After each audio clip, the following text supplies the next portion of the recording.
Hey everyone! This is my next installment in my deconstruction of the book Scientology, edited by James R. Lewis. We've gone through the introduction and 11 chapters so far, and except for the bit of bright light we saw last week, so far it's been a real slugfest trying to just wade through the verbiage as well as counter most of the frankly asinine statements these academics have made about Scientology in their quest to make it seem like a legitimate religious movement on the same order as Christianity, Islam, or Buddhism. I've shown time and again how their data is off, their thinking is flawed, and their conclusions are almost imbecilic. So, where are we at now? We're on what looks to me like the last chapter that goes over whether Scientology is a religion. The last chapter in the section called Sources and Comparative Approaches, where the authors offer up comparisons of Scientology to other religious practices in a vain effort to show how Scientology is just like fill-in-the-blank religion, and therefore should be given serious consideration, respect, and tax-exempt status. That last is the only thing Scientology really cares about, and is the only reason they went around commissioning religious scholars to write about Scientology in the first place. Believe me, Scientology officials could care less what any of these religious scholars say, think, or feel. They're all viewed as a means to an end for Scientology to secure and keep its tax exemption, so it can continue raking in millions of dollars without having to pay a penny in property or income tax, and can get away with the most egregious human rights abuses under the cloak of religious freedom. That all being said, this week's chapter is a very convoluted read that ends in no solid conclusion one way or the other about Scientology, but is more critical of its religiosity than most other authors we've covered. The fact that its conclusion is so convoluted left me very dissatisfied with this piece, and so we're going to cover it as rapidly as I can, while still making a few good points I think you'll be interested in. Chapter 12 is called Scientology, Modern Religion, or Religion of Modernity. I don't even know what that's supposed to mean, but I guess it's author Gerald Willms' effort to be witty. Unfortunately, trying to even wade through the English translation of this German social scientist's prose was one of the most difficult challenges I've had so far in this series. He's written 2 other books in German dealing with Scientology, so this is not unfamiliar territory for him. One was called The Wonderful World of Sects, From Paul to Scientology, and the other was called Scientology, Cultural Observations Beyond the Deviants. Like James R. Lewis's new book on Scientology, both of these books cost an excessive amount of money, and there are no translations or information about them I could find online, at least not in English. Scientology has had such a hard time in Germany that there is even an entire Wikipedia page devoted to nothing but that topic. For anyone unfamiliar with the history, Scientology is not recognized in Germany as a religion, and in fact is viewed as exactly what I believe it to be, an abusive business masquerading as a religion.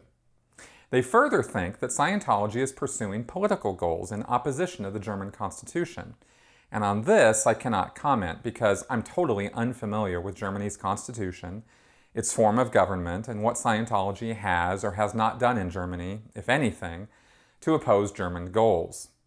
I will say that if Scientologists in Germany are like Scientologists in the US, then they do not believe that the government is there to help, but only to hinder their personal freedoms, and that it may be a necessary evil that they have to deal with now, but one day the Scientologists believe they will be running things, and that includes the government. Willms uses the word science and scientific often, and I found it difficult to understand what he meant at first, since in English we often use these words to talk about the physical sciences. That can't be right with what Willms is referring to here with scientific studies of Scientology. The only way this statement has any contextual relevance to the discussion about Scientology is if Willms is referring to social scientists, such as sociologists, psychologists, and the like. So on that note, he starts his essay with this quote from L. Ron Hubbard. "There are no tenets in Scientology which cannot be demonstrated with entirely scientific procedures." Hubbard made this claim often, yet not once in all of the lectures and bulletins of Scientology did he once offer any proof or evidence that would meet scientific criteria or procedure. I do mean that, not even once. He just said to his followers over and over again that Scientology was based on a series of discoveries he had made, based on his own scientific investigations. There are no research notes, experiments, or testing material available in any public records to back up Hubbard's statements. Scientology is true simply and only because L. Ron Hubbard says it's true. And if you question that or ask to see evidence or proof of it, the best that any Scientologist can show you is purely subjective, anecdotal evidence. Well, they'll say, millions of happy Scientologists can't be wrong, can they? Not only is that not proof of anything, but there aren't even millions of Scientologists. And I can tell you for a fact that most Scientologists I met during the 25 years that I worked for the church were not very happy people. So their idea of what science is and how it operates is totally flawed and always has been. Hubbard himself flunked out of school and said himself in one of his own lectures that he was not a good researcher or lab man. The fact that anyone in Scientology believes a word he says about how Scientology is based in science simply indicates that Scientologists themselves don't know anything about real science. So, let's tackle a bit of what Willms says, beginning with some bits from his introduction. Being a religion is one of the most important issues of Scientology's current self-representation. Although this claim seems to be supported by the majority of the mainly Anglo-Saxon scientific community, it is widely rejected in the public discourses throughout Europe, particularly in Germanophone countries, where the discourse is headed by a strong coalition of anti-Scientology activists, including church and state representatives, and backed by continuous hostile media coverage. Now, he starts his whole article with a complete falsehood. How can this man possibly claim that the majority of the scientific community supports the idea that Scientology is a religion? He does not cite any source or reference to back up this wild-ass claim, yet offers it as a counterpoint to the German public's view in media and other circles that Scientology is not a religion. Until he produces some kind of peer-reviewed survey results showing that the majority of social scientists in the US and Europe have accepted that Scientology is a bona fide religion, this statement is pure nonsense. Now this next bit is even worse. Apart from public opinions and court decisions, the mainstream of the scientific discourse is ruled by the principle of charity that rejects the questioning of the very substance of any religious self-portrayal. Hence, Scientology's claim of being a religion can hardly be denied from a scientific point of view. If Scientology claims to be a religion, we must first acknowledge this claim. I think Willms and I have very different ideas about the principle of charity. This is a philosophical and rhetorical rule that calls for you to interpret another's argument or speech or ideas in the most logical and reasonable way possible, rather than degrade the person who made the argument. In other words, if something you said to me is somewhat ambiguous or could be interpreted in more than one way, the principle of charity calls for me to interpret it so that what you said makes sense. Often, when we disagree with someone in principle, we'll go out of our way to interpret their words wrongly so that we're justified in thinking that they're an idiot or a moron for saying whatever they said. The principle of charity says, don't do that. Instead, interpret their words generously and with rationality, because even if they worded their argument badly, they probably aren't actually morons or idiots. But this is a far cry from simply accepting something you tell me is true because you said it. If you're a self-proclaimed religious prophet, it's not on me to simply accept that statement as true simply because you have made that claim. That's not using the principle of charity, it's being gullible. And in the case of Scientology or any group claiming they're a religion, such a statement should be examined critically. Willms then says that religions, by their very nature, rely on non-rational assumptions and motives which cannot be scientifically tested, such as the will of God, transcendental forces, miracles, and the like. While these may be a group's primary reasons for calling itself a religion, any religious activity does have secondary activities, such as rituals, ways of worshiping, and so on, which can be critically examined here in the real world. And that is what Willms is going to look at in this paper. None of this is particularly original thinking that we haven't already seen and heard before. In fact, throughout the text, Willms actually refers to some of the academic papers we've already covered. So, instead of going into detail on the same tired arguments other scholars have already made, we're going to skim over a lot of Willms' content, just dipping in here and there to see if he has anything original to say. He first goes into spirituality and how this is manifested in Scientology through the concept of theta and thetans. He says the mere fact that Scientology talks about the reality of a spiritual existence is the primary argument for considering Scientology a religion. Hubbard made the same argument, and for the longest time when I was in Scientology, I thought this was logically sound.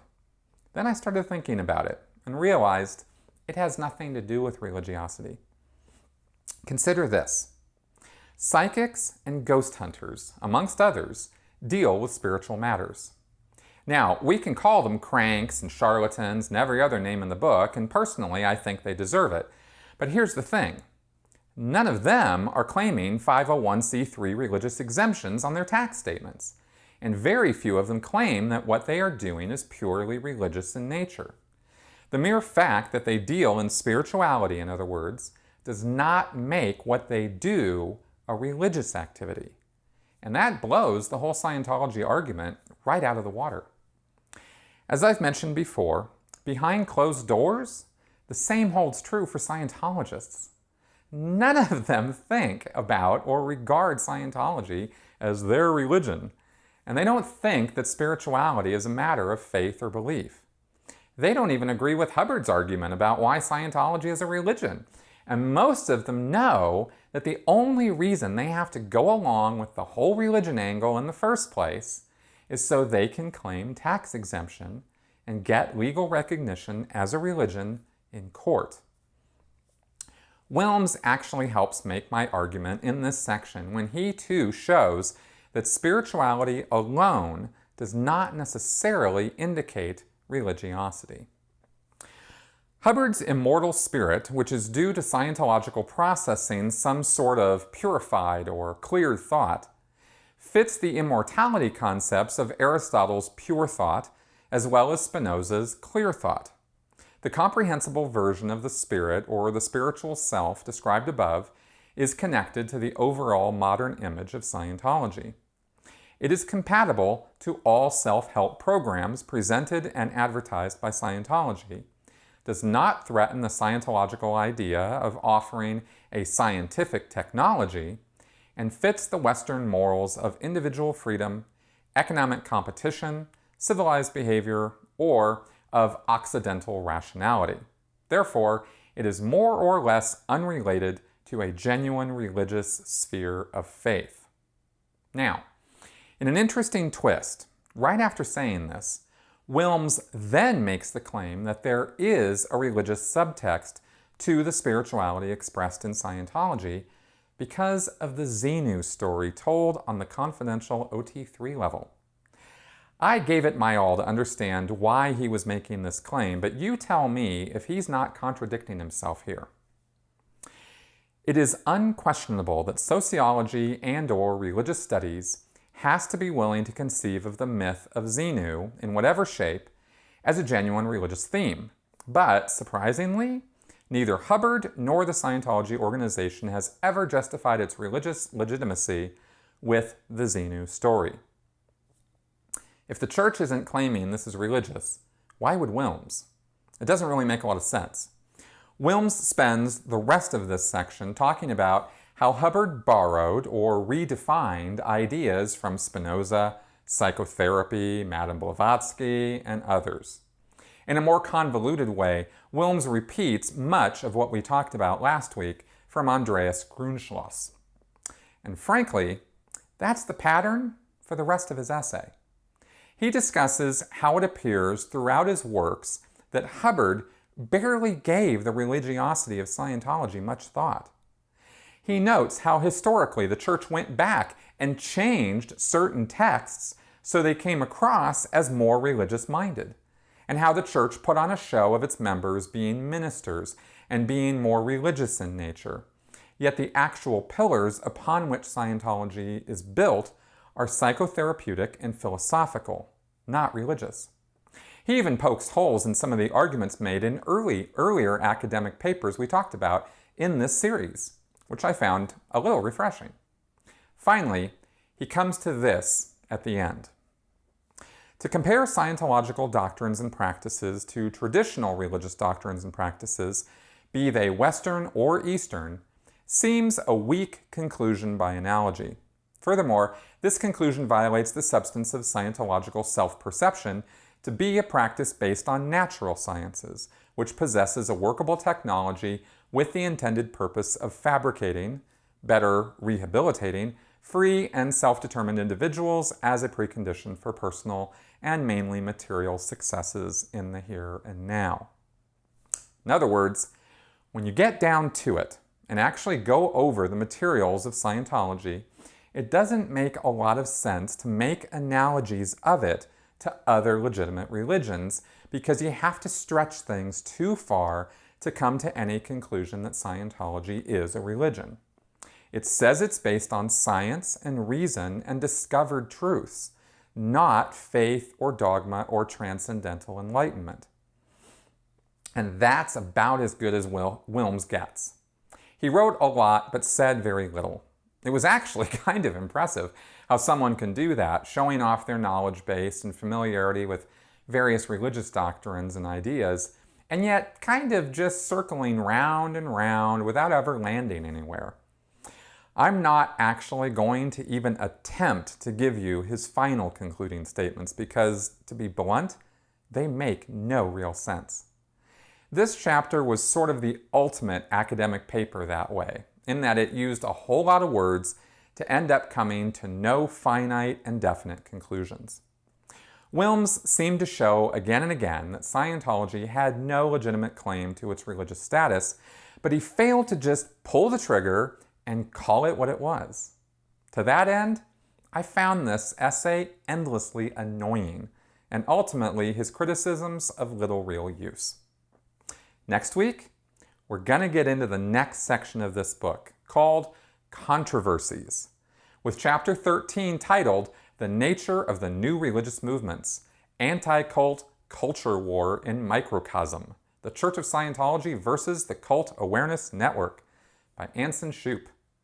I guarantee you that will be more interesting than this week's fodder, as we're finally going to get down to some brass tacks about how Scientology deals with its critics from an academic perspective. I can't wait to see what Anson has to say about this. Thank you for watching.